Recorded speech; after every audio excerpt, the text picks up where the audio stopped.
CV90 is a tier 6 Swiss Army knife that doesn't know what the fuck it wants to be. No, seriously. There's more versions of this fucking thing than Gaijin has brain cells in their balancing department. So while I'd love to cover the Swedish piggy bank and the big dick box today, we are going to keep it to the 40mm variants, so I can save my fucking sanity and click through rate. Here is how you cook with blood.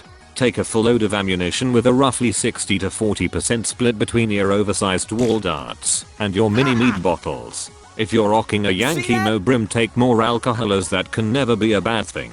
The Swedish CV90 is equipped with the retro classic 40mm boof gun that's been parading itself around for the last 5 tiers or so, pretending to be a fucking anti-aircraft cannon. As the ammunition choices show, the boof gun is finally being used in its intended role to fuck over the best tanks in the game, by being as annoying to fight as canonly possible. It has a good rate of fire combined with enough penetration to dick over most NATO turret rings and elite cannon barrels or breach mechanisms. Its proximity fused ammunition means it can double as an anti-aircraft cannon to lightly annoy any planes or helicopters in the area. The SDRF9040C is a basic bitch of the 340mm versions we have today. It's the only dedicated IFV in the game without an ATGM, and it lacks commander thermals. It is fitted with an armor package which makes it not instantly die from being looked at the wrong way. However, all the CV90s still suffer from hull break, so don't expect to survive any real hits. Its main selling point is the ability to use improved dart rounds from 2001 which allow it to clap most tanks in the sides at angles more ridiculous than slice of life anime characters with huge ammunition racks.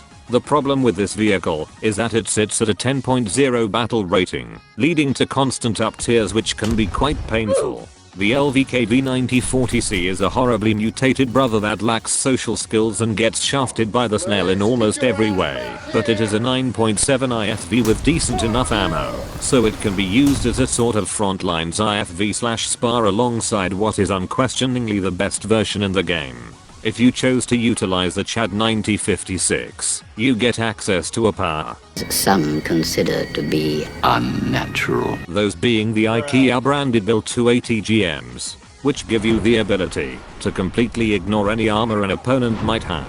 Despite having only about 500mm of penetration, the missile is a top attack munition, meaning that it will automatically fly above whatever target you are pointing at and magically fucking change direction mid-air. However, to obtain this power you will have to give up the extra armor package in most of your stabilizer, as the 9056 stabilizer only works below 15 km/h. This however is not a significant issue, since you have to be stopped to deploy the danger dildos anyways. Another benefit to playing the 9056 over the other two variants is that it gets access to 2nd generation commander wall hacks, allowing you to better spot for your allies and actually be useful while you cook your moose burgers in your campsite. So to sum things up, we have the Dart Boy, the fashion specialist, and the cheating douchebag TD.